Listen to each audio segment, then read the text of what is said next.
and then we lay the carbon fiber down onto it, work it down to shape. Then we throw this peel ply, which is a fabric that will absorb, but it won't let it go through all the way, any of the excess epoxy that bleeds out.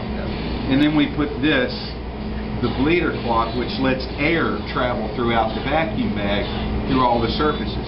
And then we shove it in one of these bags and seal off both ends and hit it with the vacuum. This is actually a vacuum hose right here. So we put this inside this bag. See, these two parts come apart. This part goes inside, this part goes outside. So we punch a little hole in the bag, drop that through, and that seals up that little rubber gasket. And that's sitting over the bleeder cloth, lets air travel all the way through that bag surface right out this hose. And it conforms to the shape. And that gives me the pressure to push that carbon fiber down onto that body shed, or that snake skin, or that curly maple. It makes it adhere down to the shape.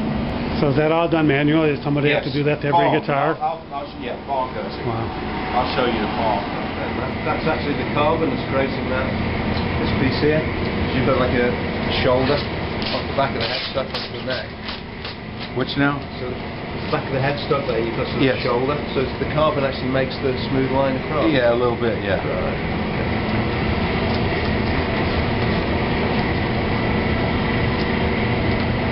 Yeah, it's a struggle to keep crisp lines. Yeah. And whatever neck shape you make, you got to remember you're going to have 20 thousandths of it layered on top. Onto it, yeah.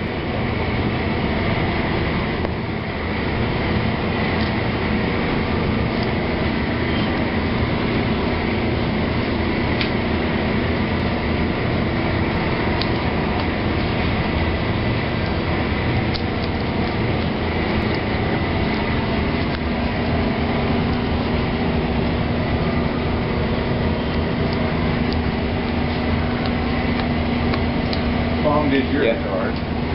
Did it? Look at that.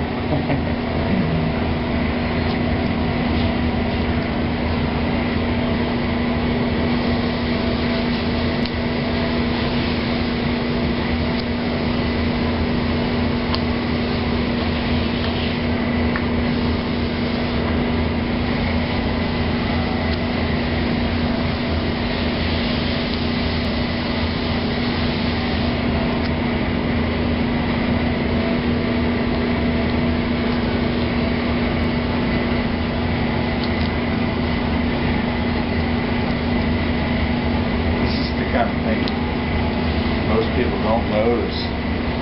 This is what all of those used to do. No, that's not a terrazzo floor.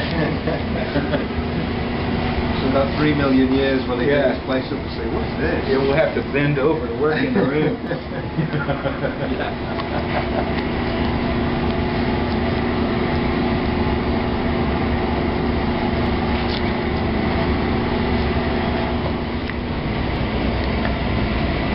That's one thing about a Parker that I kind of regret.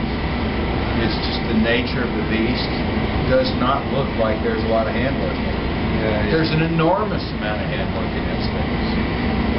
Just put it in the CNC, run it through, paint it, right? It looks so, yeah, it looks so molded and industrial. Well, not necessarily, but it looks, you know, it doesn't look like, you know, Handmade.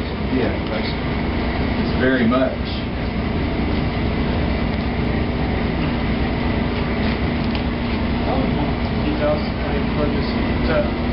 I'm making a Parker's probably about 60 a month or about 3 a day right now.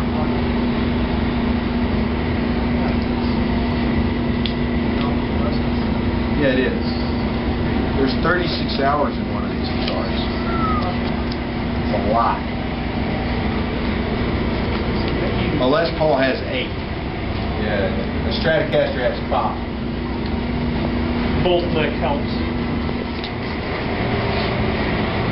Not a whole lot of people, it seems. I was here last year and we didn't actually get to see the cars being put on.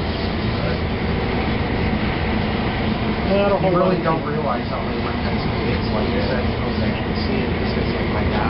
No, it really is. There's a lot. It's one of those things where it's just, now I understand, it's like, well, I don't have that.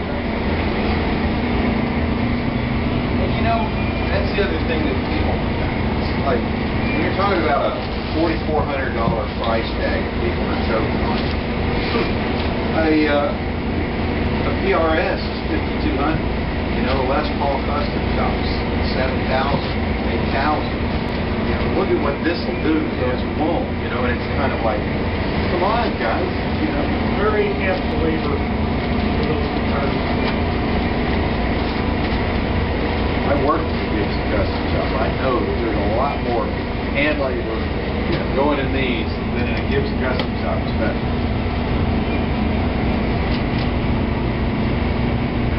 Back when I did it, there was only 5 of us. Now that whole custom shop factory is bigger than the main plant was when I used to work there. They found out where the money was. Yeah.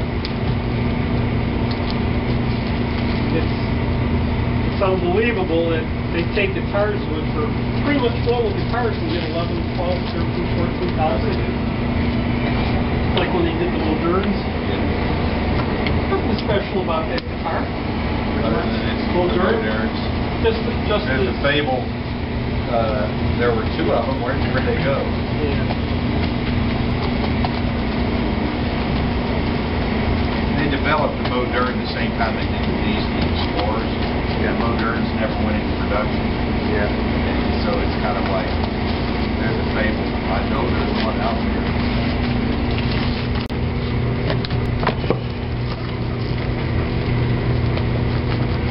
So you bleed a little bit of vacuum out more. Yeah. Yeah, they're not ashamed of that anymore.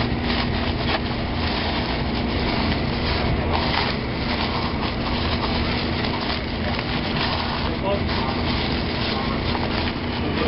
right.